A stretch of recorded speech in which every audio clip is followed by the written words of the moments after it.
केदारनाथ मंदिर 6 महीने गायब क्यों हो जाता है? केदारनाथ मंदिर हिंदू धर्म का वो सबसे महत्वपूर्ण और प्राचीन मंदिर है जिसके दर्शन करने की इच्छा हर हिंदू धर्म के व्यक्ति को होती है। लेकिन क्या आप जानते हैं कि केदारनाथ हिम युग के दौरान लगभग 400 सालों तक बर्फ की परत से पूरी तरह से ढक गया था? फिर किस तरह यह अस्तित्व में आया? आखिर क्यों हर साल 6 महीने के लिए केदारनाथ के द्वार बंद कर दिए जाते हैं? केदारनाथ मंदिर के ऐसे कई रहस्य हैं जिन्हें आज तक वैज्ञानिक भी नहीं जान पाए। लेकिन इन सभी आपदाओं के बावजूद केदारनाथ मंदिर को एक खरोच तक नहीं आई। केदारनाथ मंदिर उत्तराखंड में हिमालय की गोद में बसा एक भव्य मंदिर है। दोस्तों, आपने कभी ना कभी केदारनाथ जाने का सपना जरूर सजाया होगा और कई लोग केदारनाथ के दिव्य दर्शन पाकर धन्य भी हुए होंगे। लेकिन केदारनाथ का इतिहास कितना पुराना है और इसका निर्माण कब और किसने कराया था, ये बहुत कम लोग ही जानते हैं। वैज्ञानिकों ने भी केदारनाथ के बारे में बहुत रिसर्च की, लेकिन फिर भी वो केदारनाथ के निर्माण का सही समय और उसके रहस्यों का पता नहीं लगा पाए। जी हाँ दोस्तों, केदारनाथ मंदिर जितना भव्य और विशाल है, उतनी ही गहरी परतें हैं इसके रहस्य की जो इतिहास में दफन है।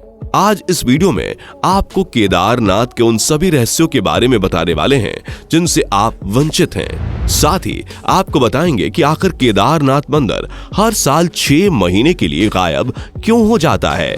वीडियो को अंत तक जरूर देखिएगा। वीडियो को लाइक और शेयर करना भी मत भूलिएगा। दोस्तों, वैसे तो पूरे भारत में भव्य मंदिरों की कोई कमी नहीं है और सभी मंदिर अपने भव्य रूप और मान्यताओं की वजह से काफी फेमस भी हैं।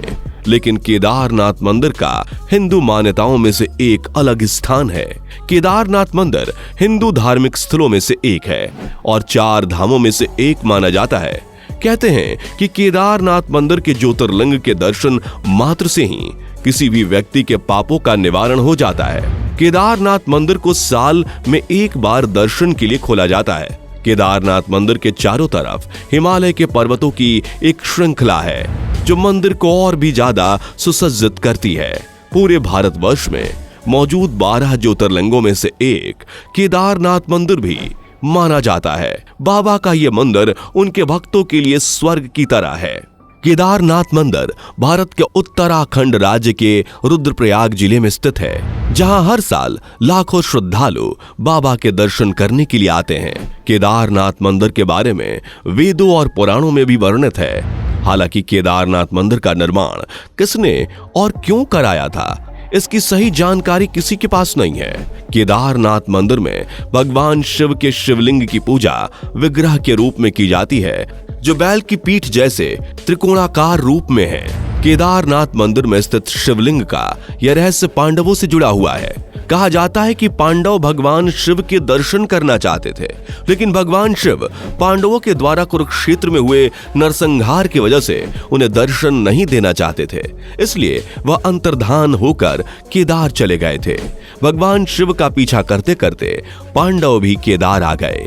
भगवान शिव को जब पांडवों के आने की बात पता चली तो भगवान शिव ने उनसे छिपने के लिए बैल का रूप ले लिया और अन्य जानवरों के बीच छिप गए। भीम ने इस बात को भांप लिया और विशाल काय रूप में आकर 2 पहाड़ों के बीच में अपने दोनों पैर रख दिए। अन्य जानवर भीम के पैरों के बीच से निकल गए, लेकिन बैल के रूप में भगवान शिव पैर के नीचे से नहीं गए। भीम को समझ आ गया और उन्होंने बैल की पीठ का त्रिकोण भाग पकड़ लिया। पांडवों की शक्ति और दृढ़ संकल्प ने भगवान शिव का मन बदल दिया और उन्होंने दर्शन देकर पांडवों को पाप से मुक्त किया। उसी समय से यहाँ शिवलिंग की बैल की पीठ की आकृति के रूप में पूजा की जाती है। पौराणिक कथाओं की माने तो भगवान शिव का बैल के रूप में पीठ का भाग केदारनाथ में, धड़ का भाग काठमांडू में दिखाई दिया, जहाँ पशुपतिनाथ मंदिर की स्थापना हुई। यह मंदिर मौजूदा मंदिर के पीछे सर्वप्रथम पांडवों ने बनाया था, लेकिन धीरे धीरे प्राकृतिक आपदाओं के चलते मंदिर की हालत अस्त व्यस्त हो गई थी। तब इसका पुनर्निर्माण 508 ईसा पूर्व जन्म में और 476 ईसा पूर्व देह त्याग गए आदि शंकराचार्य ने करवाया। इस मंदिर के पीछे ही उनकी समाधि भी है। केदारनाथ मंदिर का गर्भगृह काफी पुराना है, जिसे 8वीं शताब्दी के लगभग का माना जाता है। पहले 10वीं सदी में मालवा के राजा भोज द्वारा और फिर 13वीं सदी में मंदिर का जीर्णोद्धार किया गया। केदारनाथ में साल 2013 में आई जल आपदा के बारे में तो सब जानते ही हैं। उस वक्त पूरे उत्तराखंड में पानी का सैलाब मौत का तांडव कर रहा था। हर जगह हाहाकार मचा हुआ था। उस वक्त केदारनाथ मंदिर को भी पानी ने चारों तरफ से घेर लिया था। कई श्रद्धालु की जान भी चली गई थी। मंदिर के बिल्कुल पीछे अचानक से कहीं से आकर एक बड़े चट्टान का टुकड़ा मंदिर के पीछे आकर रुक गया, जिसने मंदिर की तरफ तेजी से बढ़ते पानी को 2 रास्तों में बांट दिया। इस पत्थर की वजह से केदारनाथ मंदिर पर आने वाली आफत टल गई थी। हालांकि मंदिर पूरी तरह से पानी में डूब गया था। धीरे धीरे जल प्रलय शांत हुआ और केदारनाथ से पानी धीरे धीरे हटने लगा। उत्तराखंड में हर तरफ बाढ़ ने ऐसी तबाही का मंजर बना दिया जिसे देखकर किसी की भी रूह कांप जाए। लेकिन ये जल प्रलय बाबा के मंदिर को एक खरोंच तक ना दे सका। केदारनाथ मंदिर ऐसी ना जाने कितनी आपदाओं से लड़कर निकल चुका है। यहाँ की दीवारें इस बात का जीता जागता सबूत हैं। इस मंदिर ने कई आपदाएं झेली हैं। दीवार पर आपको पीली परतें देखने को मिल जाएंगी। साल 2013 में जल आपदा तो बहुत छोटी सी थी, लेकिन हिम युग के दौरान 400 सालों तक बर्फ की चादर में ढके होने के बावजूद भी केदारनाथ मंदिर को आंच तक नहीं आई थी। आपको यह सुनकर हैरानी जरूर होगी, लेकिन यह मंदिर हिम युग से भी ज्यादा पुराना है। कुछ मान्यताओं की माने तो इसका निर्माण 8वीं शताब्दी में द्वापर युग में हुआ था। केदारनाथ मंदिर के बारे में यूं तो कई कथाएं प्रचलित हैं, लेकिन कहा जाता है कि हिम युग के दौरान लगभग 14वीं शताब्दी से लेकर 17वीं शताब्दी तक केदारनाथ मंदिर बर्फ की चादर में पूरी तरह से ढका रहा। 17वीं शताब्दी में जब धीरे धीरे बर्फ पिघल रही थी तो केदारनाथ मंदिर दिखाई देने लगा था। आश्चर्य की बात यह थी कि लगभग 400 साल तक बर्फ में दबे रहने के बाद भी मंदिर वैसा का वैसा ही था। हालांकि बर्फ के कारण मंदिर की दीवारें पीले रंग की हो गई थीं। आज भी आप मंदिर की दीवारों पर बर्फ के होने के सबूत देख सकते हैं। केदारनाथ मंदिर की बनावट काफी ज्यादा रोचक और सुंदर है। साथ ही यह मजबूत पत्थरों से बना हुआ एक विशाल मंदिर है। केदारनाथ मंदिर साल के 6 महीने बर्फ की चादर में लिपटा रहता है। इस दौरान मंदिर के द्वार बंद रहते हैं। जैसे ही सर्दियां आती हैं, मंदिर के पुजारी मंदिर के दिए जलाकर मंदिर के कपाट बंद कर देते हैं। 6 महीनों तक केदारनाथ मंदिर बर्फ में लिपटा रहता है। आश्चर्य की बात यह है कि सर्दियों के खत्म होते ही जैसे ही 6 महीने बाद मंदिर के दरवाजे खोले जाते हैं, मंदिर में जल रहे दीप ऐसे ही जलते हुए मिलते हैं। साथ ही मंदिर के अंदर द्वार बंद होने के बावजूद भी 6 महीने तक लगातार बाबा की पूजा होती रहती है। यहाँ तक कि 6 महीने के बाद भी इस मंदिर से धूल का एक भी कण नहीं मिलता।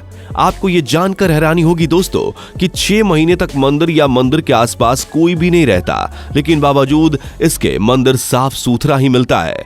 इस बात का वैज्ञानिक भी आज तक पता नहीं निकाल पाए हैं। मंदिर की दूसरी ओर अरेतस कुंड भी है। इस कुंड की सबसे खास बात यह है कि जब भी श्रद्धालु यहाँ ओम का जाप करते हैं तो इस कुंड से बुलबुले निकलने लगते हैं। वैज्ञानिक भी आज तक इन बुलबुलों के पीछे का रहस्य नहीं जान पाए। केदारनाथ मंदिर से जुड़े कई ऐसे राज हैं जिनका खुलासा आज तक वैज्ञानिक नहीं कर पाए हैं। केदारनाथ से जुड़े ऐसे कई रहस्य हैं जिनके बारे में जानकर हर कोई चौंक जाता है। केदारनाथ मंदिर ने कई आपदाएं झेली हैं, लेकिन फिर भी ज्यों का त्यों खड़ा हुआ है। इसके पीछे का मुख्य कारण इसकी इंटरलॉकिंग तकनीक है। मंदिर को इस तरह से पत्थरों से जोड़कर बनाया गया था ताकि इसे किसी भी तरह से नष्ट न किया जा सके। वहीं इसके निर्माण में बड़े बड़े पत्थरों का इस्तेमाल किया गया था। यहाँ सोचने वाली बात यह है कि उस जमाने में ना कोई आधुनिक मशीन थी और ना ही किसी तरह की तकनीक, फिर किस तरह से इन बड़े बड़े पत्थरों को इन पहाड़ों के बीचों बीच लाया गया होगा और किस तरह मंदिर का निर्माण किया गया होगा। केदारनाथ मंदिर की बनावट की बात करें तो ये 85 फुट ऊंचा, 187 फुट लंबा और 80 फुट चौड़ा है। 6 फुट ऊंचे चबूतरे पर केदारनाथ मंदिर का निर्माण किया गया है। केदारनाथ को 3 तरफ से ऊंचे ऊंचे पहाड़ों ने घेरा हुआ है। इसके अलावा यहाँ 5 नदियों का संगम भी होता है। इन नदियों में मंदाकिनी, मधुगंगा, क्षीरगंगा, सरस्वती और स्वर्ण गौरी जैसी नदियां शामिल हैं। हालांकि अब इन नदियों में से कुछ अस्तित्व में नहीं है, लेकिन अलकनंदा और मंदाकिनी आज भी मौजूद हैं। क्या आप भी कभी केदारनाथ गए हैं या जाने की इच्छा रखते हैं? हमें अपने जवाब कमेंट करके जरूर बताइएगा। अगली वीडियो में फिर मुलाकात होगी। वीडियो को लाइक और शेयर करना मत भूलिएगा। नई वीडियोस को सबसे पहले देखने के लिए चैनल को सब्सक्राइब करना मत भूलिएगा। दोस्तों, आपको स्क्रीन पर 2 और वीडियोस दिखाई दे रही हैं, जिसे देखने के लिए स्क्रीन पर क्लिक करें।